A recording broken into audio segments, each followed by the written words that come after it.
Nàìjíríà ẹ̀yin èèyàn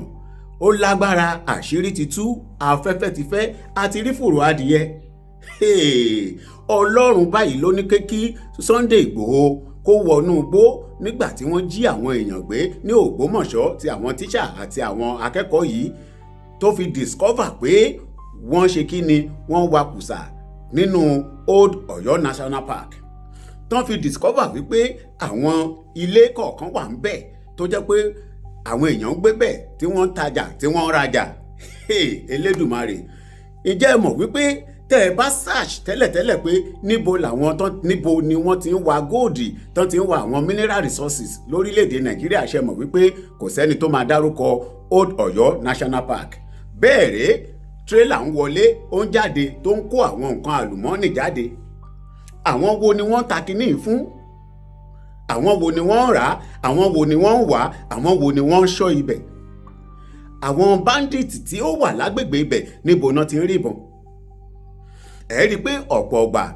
fídíò oríṣiríṣi máa jáde káàkiri lórí íńtánẹ́ẹ̀tì tó jẹ́ pé wọ́n á rí ẹkọ́pítà tó wọnú igbó tó ń rí àwọn bíi bóyá bandit tàbí whatever tó ń lọ síbẹ̀ táwọn èèyàn máa ní ẹ wọ ẹkọ́pítà yìí o, báwo ló ṣe jẹ́, ó gbóúnjẹ wá fáwọn ẹni yìí, ó ṣe kinní kan. Gbogbo ẹ̀ pátá lè máa gbọ́ nínú fídíò yìí. Àwọn wo ni wọ́n benefit nínú owó àwọn nǹkan tó ń wà jáde láti inú igbó yìí? Àwọn wo náà ń gba owó ẹ̀? Ṣé ìjọba ìpínlẹ̀ Ọ̀yọ́ ni? Ṣé ìjọba orílẹ̀-èdè Nàìjíríà ni? Àbí àwọn local government? Àbí àwọn tó lẹ́nu lóríṣiríṣi? Ẹ rí i pé níjẹ́ta mo sọ̀rọ̀ nípa ìyàtọ̀ láàrin bandit àti kidnapper. Ọ̀tọ̀ọ̀tọ̀ ni wọ́n. Ẹ jẹ́ kí n ṣàlàyé iṣẹ́ tí bandit ń ṣe kó tó di pé a máa continue pẹ̀lú fídíò yìí. Àwọn bandit, iṣẹ́ tí bandit ń ṣe rèé o. Tí wọ́n bá discover nǹkan àlùmọ́ọ́nì bíi mineral resources níbì kan,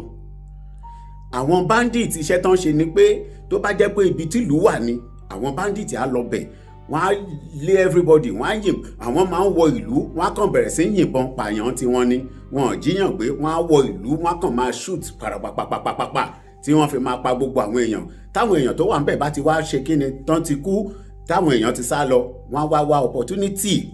láti wá tẹ̀dó síbẹ̀, wọ́n á wá wọnú igbó ibi tí resources yẹn wà láti máa wà, so that kò ní sẹ́ni tí ó máa dá wọn lọ́wọ́ kọ́, kò ní sẹ́ni tó máa ní òun fẹ́ gbanú bẹ̀ lọ. Ẹ̀yin èèyàn, ẹ rí pé ó ga báwọn bandit ṣe ń ríbọn.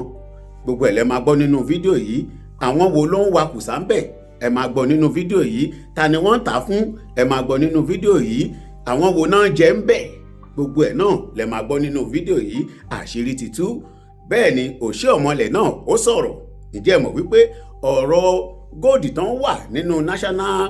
Old Ọ̀yọ́ National Park ó ti di topic báyìí nínú House of Assembly. Ọlọ́run ló ní kí olóyè Sunday Igboho kó wọnú igbó yìí kó discover gbogbo kìíní nígbà náà lọ́hùn-ún tó fi mọ̀ wípé ìlú wà nínú ibẹ̀. Ìlú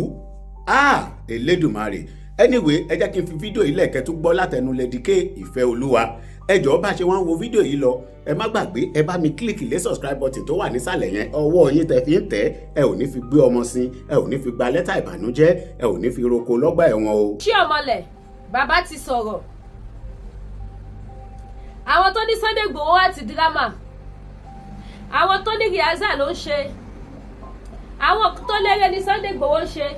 Gbangba ti dẹ́kun o, kedere ti bẹ̀ wò. Bí Sunday ọmọ Adéyẹmọ Igboho ṣá tí kò bá sọ̀rọ̀ síta, òṣì ọmọlẹ̀ òní wá sọ fún wa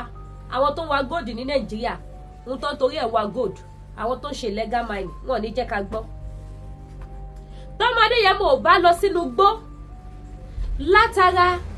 àwọn ọmọ tí wọ́n kidnap tó gbé ọmọ Adéyẹmọ lọ tó fi lọ rí ohun tí wọ́n rí nínú igbó tí ọmọ Adéyẹmọ ò sì tí ì sọ kankan síta, àní mọ bó ṣe ń lọ. Gbogbo wọn ni wọ́n mọ nǹkan tó ń ṣẹlẹ̀ láti ijọ́ yìí o, wọ́n dákẹ́ wọ́n pin rọ́rọ́. Nàìjíríà, ìlú mi, ìlú Nàìjíríà, tí ohun tó ṣẹlẹ̀ sí àwọn ọmọ Yorùbá ṣẹlẹ̀, ṣé mo pọ́ ọmọ Adéyẹmọ ò ní wọnú igbó Old Ọ̀yọ́? Ọmọ Adéyẹmọ ò ní mọ̀ pé nǹkan tó tó yẹn ó ń ṣẹlẹ̀ ní ìlú Ìbàdàn. Wọ́n mọ̀ pé wọ́n ń ṣe mining ní Ìbàdàn, ṣùgbọ́n wọn mọ̀ pé nǹkan tó tó yẹn ni nígbà tí wọ́n fi wọnú igbó mining ṣe mọ̀ pípẹ́ yẹn ni Ṣèyí Mákindé declare curfew. Nígbà táwọn ọmọ Adéyẹmọ lọ tó dé Mr Wisdom kọ́ ló ń ṣe dáadáa fún wọn, wọ́n bọ́ síta wọ́n wá tàn mọ́lẹ̀ fún wa pé ẹ̀yin èèyàn ẹbí Ṣèyí Mákindé léèrè pé kí ló dé tó declare curfew. Wọ́n tún wá tẹ̀síwájú, wọ́n tún bá wa tàn mọ́lẹ̀ sí wípé nínú gbówódò yóò pààkì yìí wọ́n ṣe mining bẹ́ẹ̀ tí kì í ṣe mining kékeré. Ṣé gbogbo àwọn sẹ́nítọ̀ Nàìjíríà fẹ́ làwọn mọ̀ wípé nǹkan tó yẹn ṣẹlẹ̀ Nàìjíríà nígbà yẹn? Wọ́n tún wá tẹ̀síwájú, wọ́n ní mining tí wọ́n ń ṣe kì í ṣe mining lásán, wọ́n ló ń ṣe mining yẹn àwọn òyìnbó ló wá, òun ni gbogbo kọ́ńtà tá a máa ń rí tó máa fi wá ń já wọn lẹ̀ yẹn wọ́n máa wá fi kó gold, wọ́n máa wá fi kó àwọn ohun àlùmọ́ọ́nì ilẹ̀ wa tó bá rí wọ́n wá kó bọ̀ fún wọn. Ìbọn yẹn làwọn wá fi ń kidnap, làwọn fi ń gbowó ransom, làwọn fi ń ṣe títí wọn. Gàmbàrí ò mọ bí tó máa ta gold sí, Gàmbàrí ò mọ bó ṣe máa ṣe gold. Àwọn olórí wọn wọ̀nyí ni wọ́n bá wọn ṣe kò kárí àlùwalẹ̀, àwọn ni wọ́n bá wọn ń tà. Ṣé tí Sunday Igboho bá wá sọ̀rọ̀ because ẹ̀yin èèyàn Yorùbá ẹ̀rù yé tó bà. Nígbà tí wọ́n lọ tí wọ́n dé tí wọ́n sọ̀rọ̀ igbó yìí odò yóò pààkì yìí, bàbá Kéwú Gbàgòdì náà bọ́ síta, bàbá yẹn náà tó mọ́lẹ̀, bàbá yẹn náà rojọ́ ilẹ̀kùn. Àmúṣe ni láàánú wípé àwọn ọmọ Yorùbá tí wọ́n ti kún fún iyè ríra, láwọn tí Bíbélì tọ́ka sí wípé wọ́n kún fún iyè ríra, wọ́n bẹ̀rẹ̀ sí ní tako journey yẹn, wọ́n tako movement yẹn, wọ́n ní irọ́ ni, story ni, ó fẹ́ gbẹ star ni, ó ti ẹ̀ tó ibi tó yẹ ká ti bá ọgbọ́n tó jẹ́ wípé láti ìbẹ̀rẹ̀ dópin òmùgọ̀ la bá níbẹ̀, wọ́n lọ sínú gbogbo kámẹ́rà dání. Nísìn bí mo ṣe bá yín sọ̀rọ̀ yìí ní àwùsùn sìn, ohun tí wọ́n ń dìbẹ́tì lé lórí nìyẹn. Ọ̀rọ̀ góòdì tí wọ́n wà ní ilẹ̀ Yorùbá, ọ̀rọ̀ góòdì tí wọ́n kó ní ilẹ̀ Yorùbá, òun ló wá di nǹkan tó wá sọ di anthem nínú àwùsùn sìn tó wá ń sọ. Bí ọmọ Adéyẹmọ àti Mr Wisdom bí wọ́n ṣe yànnàná ẹ̀ fún wa wípé wọ́n ń ṣe mining yìí o, wọ́n dẹ̀ fi ń kó irinṣẹ́ burúkú fún àwọn Fúlàní wọ̀nyí, bẹ́ẹ̀ náà mà lọ́ ṣe gbé kalẹ̀ nínú áùsì o. Ṣé rí wípé ọmọ Adéyẹmọ ṣe bẹ́bẹ́ o, ṣé rí pé Sunday Igboho tún nǹkan, ó tún ìdè, ó já ìdè nílùú Nàìjíríà. Ṣé rí pé Sunday Igboho gan ló yẹ ká máa pè ní mẹ̀sáyà àti ìgbà tiwa tí Elédùmarè rán fún wa. Tí ọmọ Adéyẹmọ ò bá sọ, Sẹ́nitọ̀ Òṣìọ̀mọlẹ̀ àti gbogbo àwọn áùsì ṣé wọ́n fẹ́ làwọn ò mọ̀ pé nǹkan tó tó yẹn ń ṣẹlẹ̀ ní ilẹ̀ Yorùbá? Ṣé tí ọmọ Adéyẹmọ ò bá sọ, ṣé wọn ò ní mọ̀ wípé yẹ káwọn gbé ìgbésẹ̀ tó lágbára lórí ẹ̀? Ṣé àwọn náà ní bọ́ síta ń sìn kọ́ wá máa sọ wípé àwọn tó wá ń kó gòdì yẹn ló ń kó bọ́ fáwọn tó ń terrorize odidi ìlú, tí ìlú òde rí nǹkan kan ṣe sí, tí everybody dákẹ́, tí Gumi àtàwọn ìsọ̀gbí ẹ̀ tí wọ́n sọra wọn di ẹ̀rù jẹjẹ sínú Nàìjíríà, tí wọ́n bẹ̀rẹ̀ sí ní terrorize odidi orílẹ̀-èdè. Wọ́n kó dúkìá inú Nàìjíríà, ohun tó yẹ kí ìran ìlú Nàìjíríà kó fi ṣọ̀rọ̀, kó fi ṣọlá, kí Nàìjíríà di ìlú òyìnbó tí aláwọ̀ funfun àtàwọn orílẹ̀-èdè káàkiri tí wọ́n máa sá wá fún ìrànlọ́wọ́, tí wọ́n máa sá wá fún ìdùnnú àti ayọ̀. Gbogbo ohun tó yẹ kí orílẹ̀-èdè Nàìjíríà kó fi dìde, kó fi jẹ́ orílẹ̀-èdè àmúyangàn, àwọn òyìnbó ìdẹ̀ wá ń kó lọ, wọ́n dẹ̀ ń kó ìbọn fún àwọn ìkọ̀kọ̀ máa fi terrorize ìlú yẹn. Wọ́n ti jòkó, wọ́n ti gbá rìsáàsì wípé nínú ìlú tí gòdì ohun àlùmọ́nì tó pọ̀ sí jù, Nigeria is one of them. Nigeria jẹ́ ìkan nínú wọn. Ìlú tó kún fún ọ̀pọ̀lọpọ̀ gòdì, ọ̀pọ̀lọpọ̀ ohun mèremère, ọ̀pọ̀lọpọ̀ ohun tó dá. Nigeria jẹ́ ìkan níbẹ̀. That is why tí wọ́n ṣe fẹ́ lu àwọn Boko Haram láti máa fi ṣe iṣẹ́ burúkú, láti máa kó àwọn nǹkan àlùmọ́nì yìí, kó máa kó ìbọn fún wọn. Ẹ jẹ́ ká jọ gbọ́ ohun tó bẹ̀rẹ̀ sí ní sọ nínú áùsì o. Adam Òṣìọ̀mọlẹ̀ àtàwọn sẹ́nítọ̀ tó kù wọ́n ti gbẹnu sí máìkì lórí ọ̀rọ̀ àṣírí tọ́mọ Adéyẹmọ tú. Òun ló wá ṣe kí ni ló ń trẹ́ndì nínú House of Assembly nísìn. Àbí alágbára mélòó,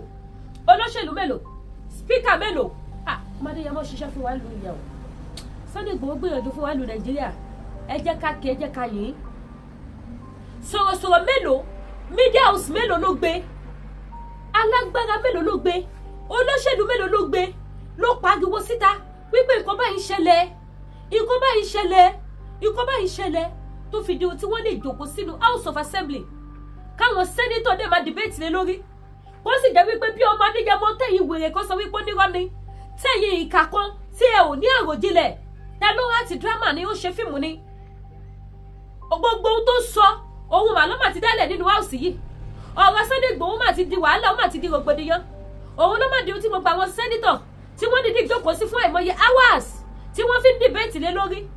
tó sì jẹ́ pé gbogbo ohun tí wọ́n sọ pátá kò yàtọ̀ sí ohun tí Sunday Adéyẹmọ sọ kò yàtọ̀ sí ohun tí olóyè májèsọ́lá Ìgbòho ṣá tó ní kí Mr. Wisdom gbé síta mélòó àwọn àṣírí lálábẹ̀ tó wà nínú Nàìjíríà tèmi àti yóò mọ̀ ṣé kí ṣọ́ọ̀kì yín àwọn nǹkan mi tún ṣẹlẹ̀ nínú Nàìjíríà táwọn olóṣèlú mi ò mọ̀ sí nínú Nàìjíríà yẹn àwọn nǹkan mi tún ṣẹlẹ̀ níbẹ̀ tí àwọn Nàìjíríà politician mi gò tún mọ̀ sí tó jẹ́ pé àwọn yẹn náà tún wà nínú òkùnkùn tó tún wò pé can this be real eléyìí ṣẹlẹ̀ nílùú Ìkẹ́ báwo ló ṣe jẹ́ báwo ló ṣe ṣẹlẹ̀ a lot of things bẹ́ẹ̀ ṣẹlẹ̀ nínú Nàìjíríà kì í ṣe gbogbo àwọn olóṣèlú Nàìjíríà pátápátá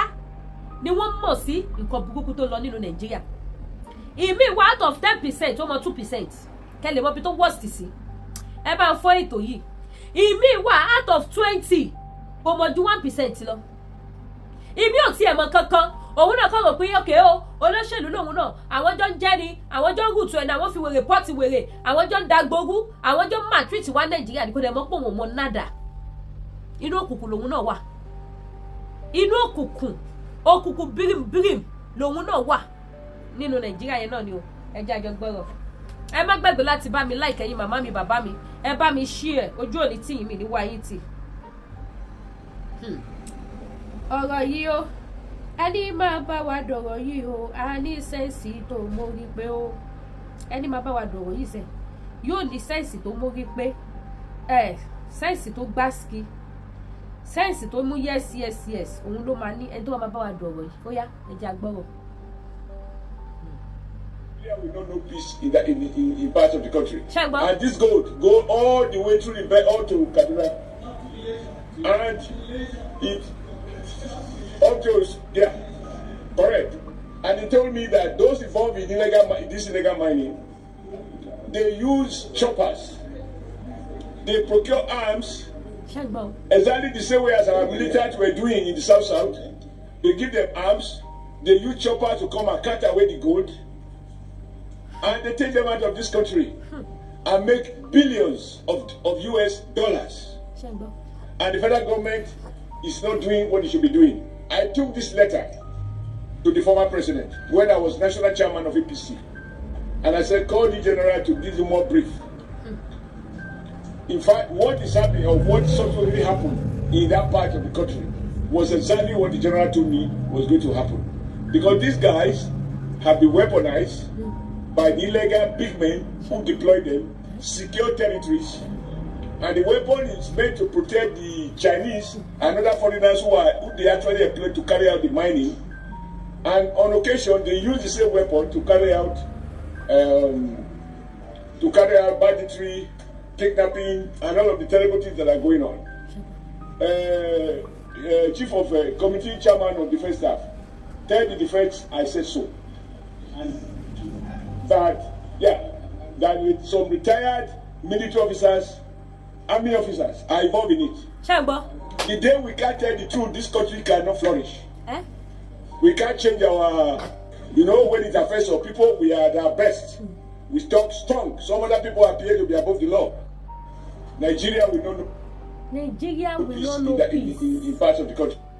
Nigeria will not know peace. Àfi tá bá wá solution sọ̀rọ̀ tó wà lẹ̀. Ẹ bá mi share show. O show mọ́lẹ̀ ló sọ̀rọ̀. Ẹ̀yin màmá bàbá, ẹ wò gbà tí kíní ti ń ṣẹlẹ̀. Ṣé rí pé Tinubu kọ́ ló bà Nàìjíríà jẹ́? Àwọn náà kọ́ lọ́wọ́ ń bẹ̀ ni. Ṣé rí pé Tinubu kọ́ ló gbé atrocity wá sí Nàìjíríà? Àwọn náà kọ́ lọ́wọ́ ń bẹ̀ ni. Oshiomhole nígbà táwọn wo ti wà ní ipò chairman fún APC láti gba ìṣèjọba Buhari làwọn ti tẹ́ndà rẹ̀ síwájú pé wá ọlọ́gbẹ́ni àwọn kan ṣe legal mining àwọn tó dẹ̀ ń ṣe legal mining yìí wọ́n ń kó ìbọn fún wọn ìbọn yẹn ló fi terrorize ìlú tí wọ́n dẹ̀ wá ń fi plane copter wọ́n wá fi ru góòdì lọ ohun tó yẹ kó wúlò fún wa ní Nàìjíríà ṣe rí tí wọ́n bá bẹ̀rẹ̀ sí Lady K ṣọ́ra ibi tó fẹ́ gbọ́rọ̀ lọ yẹn fà á bọ̀ ẹ má jẹ́ gbé lọ́bẹ̀ ohun tó yẹ kí n sọ síta ni torí mo mọ̀ pé gbogbo ẹ̀ làṣírí yẹn ṣì máa tú kí wàá lè máa sọ fún yín pé ṣé rántí ìgbà tí mo ṣe ṣó bàbá tí mo lọ́rọ̀ Sunday Igboho ti dá wàhálà lẹ́ o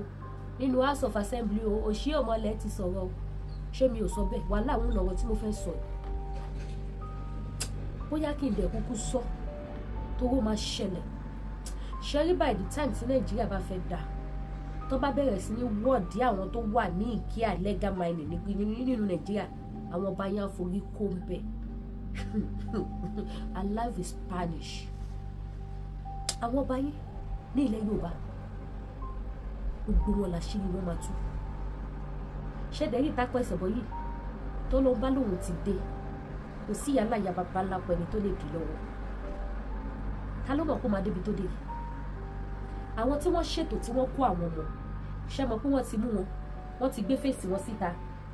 àwọn suspect mẹ́ta fèsì wọn ti wà ń ta lórí social media everything ti hàn sáráyé rí báyìí ṣé wá rí by the time tí wọ́n bá máa kó àwọn ọba yín náà nílẹ̀ Yorùbá àti nílẹ̀ Haúsá gbogbo àwọn ọba yín tó ń gbá kílíṣì máwọn Fúlàní onígòdì àwọn Fúlàní onídọ́là ó máa ṣọ́ọ̀kì yín nílẹ̀ Yorùbá ẹ lọ kọ́ sílẹ̀ kẹ́ni Lady K ló tún sọ ṣé mo gbé tàwọn ọmọ yìí tí wọ́n kó wọ́n mọ̀ pé máa líìkì síbi tó líìkì sí yìí wọ́n mọ̀ pàṣírí yẹn máa tú o wọ́n mọ̀ wípé máa di tó máa di ṣọta yán lọ o ṣé mo rí pé àwọn ọmọ yẹn tí wọ́n kó òun ló jẹ́ kí Májàsọ́lá wọnú gbọ́ inú gbọ́ tí Májàsọ́lá wọ̀ tí Májàsọ́lá dé bá mi Kọ́lá Olótù àwọn olówó kọ́ wá pariwo síta ìpẹ́tò Ìgbòho wọnú gbọ́ àìwọ́ ṣùgbọ́n lè lọ ó bọ̀ ó wọ́ yé ni lílọ tó lọ nǹkan báyìí lórí o kó tó di pé Mr Wisdom náà wá bọ́ síta ó wá sọ̀rọ̀ pé fídíò kúnlẹ̀ ní ọwọ́ àwọn ò lè release ẹ̀ àwọn nǹkan tó rí nínú gbóhùn yẹn kò wá sí bó ṣe máa wọ́ àwọn ìjọba Nàìjíríà tí wọn ò níwọ̀dí àwọn ọba yín mọ́ o ẹ lọ kọ́ sílẹ̀ tó bá wù ìkẹ́ni Lady K tó ti dá lálálálá bẹ́ẹ̀ bá ti gba Yorùbá nation lọ́la ẹ má jáwé oyè lé mi lórí mi ìfẹ́ mú yọ̀ǹda àkúkù joyè ni. ọmọ padà wọ́ọ̀dí àwọn ọba mi tẹ́ expect ṣé yí àwọn ọba tẹ́ rojú wọn níta. kábíyèsí Ọlọ́run ayọ̀ ẹni mímọ́ òfófó báláwo àwọn ọba tẹ́ rí ojú wọn níta ẹ kò dédé máa gbọ́ pé ọba báyìí wọ́n kò máa dárúkọ fún yín ni ẹ wọ́n máa béèrè pé bo nìyẹn jọba lé lórí ọba tìlú bó tún nìyẹn ṣé pé níbi tí yẹn náà tún jọba sí yẹn nínú gbé yẹn wọ́n tún wá góòdì ń bẹ̀ wọ́n ṣe legal mining ń bẹ̀ ó máa ṣọ́ọ̀kì yín because wọ́n ti wà lẹ́nu ẹ̀ tipẹ́tipẹ́ gbogbo ohun tí wọn ò ṣe fẹ́ ká gba Yorùbá nation àṣírí ẹ̀ ti tú àṣírí ẹ̀ ló tú yìí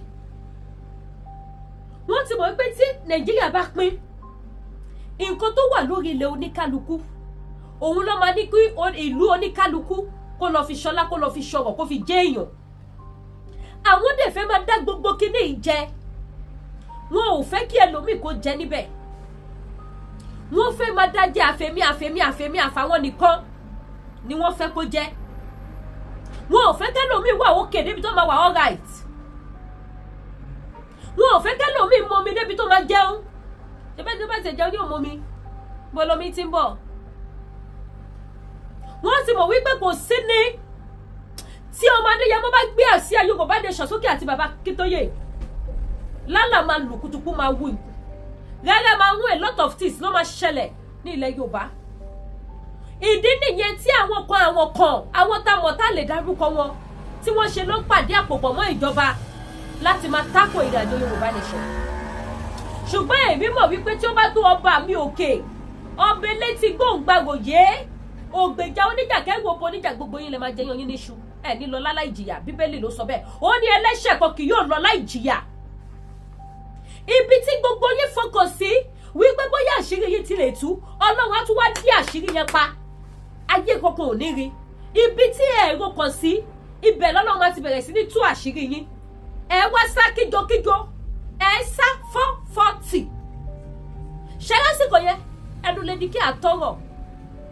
bẹ́ẹ̀ ni mo sọ fún yín wọ́n á wọ̀dí ọba wọ́n á wọ̀dí ìjòyè àṣírí ládéládé máa tú àṣírí níjòyè máa tú ní ibi tí ẹ bá lọ yìí ó máa yà yín lẹ́nu pọ̀ àwọn ará yín gan ṣe báwo láti jòkó tì lórí ní senate house yìí ṣe báwo láti jòkó tì ẹ máa wo ọ̀pọ̀lọpọ̀ náà àwọn sẹ́nítọ̀ yẹn wọn ò bá wọn jowó legal mining ẹ jẹ́ àsòótọ́ fúnra wa irú àwọn yẹn sínú wọn ò lè dùn sí àwọn tó ń jẹ́wọ́ legal mining tí wọ́n ń gbọ́ yóò bítíbitì billions of dollars tí wọ́n kó kúrò Nàìjíríà táwọn dẹ̀ jókòó ti gòbẹ̀ta sí inú áùsì ń bẹ̀ táwọn rí ìgbín ṣẹ́rẹ́kẹ́rẹ́ òun ni wọ́n rí ṣàjẹ́ tí ẹ̀yin kan dẹ̀ jẹ ìgbín olórí rẹpàtà ìgbín odidi ènìyàn ìgbín ọ̀run wà láìtàlá wọn máa tú ara wọn láṣìírí wọn á tún kọjá ibi tí èmi àti yín lérò àti rí kankan ṣẹ́rí 2027 election wọ́n á fi àṣírí títú wọ́n á fi dìbò wípé jẹ́ ká tú àṣírí lágbájá ká bá títí ẹ̀ jẹ́ kí gbogbo ayé mọ̀wé èèyàn tó jẹ́ pé èèyàn báyìí ni kó má lè lọ mọ́ ẹ jẹ́ ká tú àṣírí tàmẹ̀dò kí tiẹ̀ kó bàjẹ́ káyé má lè dìbò fún mọ́ ṣé wọ́n bá wá ṣe tú àṣírí lágbájá tó ń tú ti tàmẹ̀dò àti lágbájá náà wá kò lábò papọ̀ àwọn náà tún wá lọ wá sí kíni wọ́n á tún wá lọ wá fún wọn níbi tí wọn ò ti lérò ibẹ̀ lọ́mọ tún ti lọ gbé tiwọn náà jáde àwa di yam pepper skata àṣírí wa máa fly báyìí bí afẹ́fẹ́ lórí social media nílé olóṣèlú láàrin àwọn Nigerian politicians láàrin ọba láàrin ìjòyè because kò sí bó ṣe máa wọ àwọn tó ń ṣe legal mining ní ìlú Nàìjíríà yẹn tí wọn ò ní wọ́ọ̀dí àwọn bá sí èmi ò mọ bá tó mine o ṣùgbọ́n mo mọ̀ pé máa wọ́ọ̀dí wọn sí wọn ò lè escape ẹ̀ wọn ò lè escape ẹ̀ gbàgbé ẹ̀ àwọn ọba tó máa forí ko ọ̀pọ̀lọpọ̀ nu yín gan mọ̀ nínú ara yín kí ló dé ìlú òtùbà ìlú òtùṣẹ́ ara ní gbogbo ènìyàn ìṣẹ̀lẹ̀ tí ó yẹ kó máa ṣẹlẹ̀ sáwọn èèyàn ló ṣẹlẹ̀ ní Nàìjíríà bá ṣe ké tó bá ṣe pariwo tó up till now kò tí sí free treatment lọ́sípítù ní Nàìjíríà bá ṣe pariwo tó kò síná bá ṣe pariwo tó wọn ò tún ojú ọ̀nà ṣe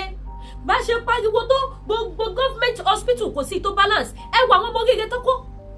ṣé irú bẹ́ẹ̀dì tó yẹ kó sí àwọn ọmọ yẹn sí nìyẹn wọ́n gbé àwọn ọmọ méjì sórí bẹ́ẹ̀dì kọ̀ọ̀kan ọmọ méjì ojú ọ̀dẹ̀ ti Nigerian government wọ́n tún wá lórí láyà wọ́n nífọ̀ wọ́n lè kọ́nà wọ́n tún ṣe fídíò àwọn ọmọ yẹn wọ́n ò tún cover face wọn ojú ọ̀tí àwọn Nigerian politicians inú yẹn dùn ayọ̀ yẹn kú wípé ní ìlú tẹ́lẹ̀ jẹ́ olórí lé lórí wọ́n kidnap àwọn ọmọ kéékèèké ẹ̀rí wọn gbà sílẹ̀ inú yẹn dẹ̀ dùn ayọ̀ yẹn kú ẹ̀ ṣe fídíò wọ́n tẹ èèyàn méjì sí orí bẹ́ẹ̀dì ẹyọ kan bẹ́ẹ̀dì ẹlẹ́gbẹ̀ẹ́ kan tí ń rí báyìí kò sí private ward kò sí private hospital tó gbá ski tí Nigerian government lè ṣe kíni tó lè wá àwọn ọmọ yẹn lọ ọ̀pọ̀lọpọ̀ náà àwọn ọmọ ìbáṣẹ́ sọ̀rọ̀ èsì kò sí tó ń gba treatment mọ́ nínú wọn láwọn ọmọ tó lò close to 2 months nínú gbóngbóng mọ́lẹ̀ abẹ́mọ̀ pé gbóngbóng mọ́lẹ̀ ní gbogbo Boko Haram ẹ mọ̀ pé gbóngbóng mọ́lẹ̀ ní gbogbo Boko Haram àwọn ọmọ tó lò close to 2 months nínú gbó ayé ìgbóngbóng mọ́lẹ̀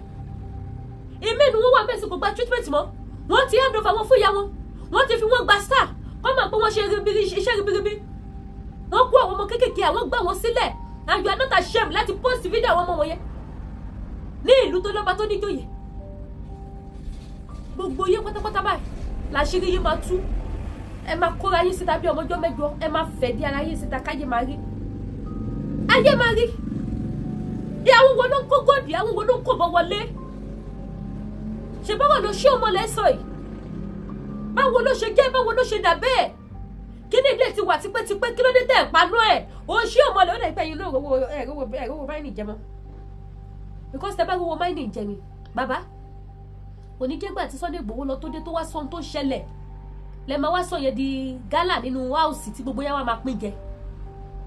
ẹ sọ di gálà gbogbo yín wá bú wọ̀mù níbẹ̀ ẹ wá ń pe thousands of dollars at the end of the day náà wọ́n tún fi sẹ́nitọ̀ ṣé ọmọlẹ́ wọ́n tún fi wọ́n pa nínú áùsì wọ́n tún fi ṣẹlẹ́yà mo dẹ̀ wo bí Akpabio ó ṣe fi sẹ́nitọ̀ ṣé ọmọlẹ́ ṣẹlẹ́yà ẹ̀rín dẹ̀ pa mí yes fídíò wà mí Akpabio fi ọṣẹ́ ọmọlẹ́ ṣẹlẹ́yà wípé ó sẹ́nitọ̀ tó ń fẹ́ pa ọmọ lẹ́sẹ̀ nínú private jet àwọn fẹ́ ṣe investigation lórí ẹ̀ Akpabio ọ̀rọ̀ yẹn ó make sense o ó ní ìtumọ̀ o ṣèṣe Akpabio náà wà ní àwọn tó wà góòdì kó má jẹ́ wípé torí òṣì ọmọlẹ̀ ti ní káwọn ṣiṣẹ́ lórí wọn òun ló fà á tí Akpabio ṣẹ̀ṣẹ̀ mọ̀ pé bí burúkú lẹ́tí máa bá Akpabio apààyàn tiẹ̀ bóyá yẹn ló fà á tí Akpabio wà wò wípé òkè ní nǹkan bíta tó dé kí òṣì ọmọlẹ̀ tó continue àti máa rogun eyín mọ́ wípé àfikọ́ ṣe investigation àwọn tí wọ́n wá góòdì tí wọ́n ṣe gbogbo èyí ẹ jẹ́ káwa náà tètè wọ́ràn sí lẹ́sẹ̀ because kì í ṣe àná kì í ṣe ní kì í ṣe 2 months ní sẹ́nitọ̀ Ṣómọlẹ̀ láti fọwọ́ pa ẹgbẹ́ lastborn wọn lẹ́sẹ̀ nínú private jet tó ń bá massage ẹsẹ̀ tó post video àgbọ́ kí wọ́n dálẹ̀ ní sẹ́nitọ̀ ọ̀sùn kẹ́ máa wo báwọn pípọ̀ ṣe ń ṣe o kẹ́ máa wo bá ṣe operate o ó wá dì sí sẹ́nitọ̀ Ṣómọlẹ̀ wọ́n gbé ọ̀rọ̀ síta wípé bí olóyè Sunday Igboho ṣe sọ bẹ́ẹ̀ gẹ́lẹ́ lórí àwọn tí wọ́n pa kínní láti gba president àná táwọn dẹ̀ ti tender kínní síwájú chief of army staff wípé kínní báyìí ṣẹlẹ̀ wọ́n wá gold wọ́n dẹ̀ ń kó bọ̀ fún wọn wọ́n dẹ̀ ń gbé travel out wọ́n ètò jẹ́ pé ṣètò Ṣómọlẹ̀ tó wá bẹ̀rẹ̀ sí ní sọ ìgbà yẹn Akpabio wá mọ̀ wípé yẹ káwọn dá ọ̀rọ̀ ẹsẹ̀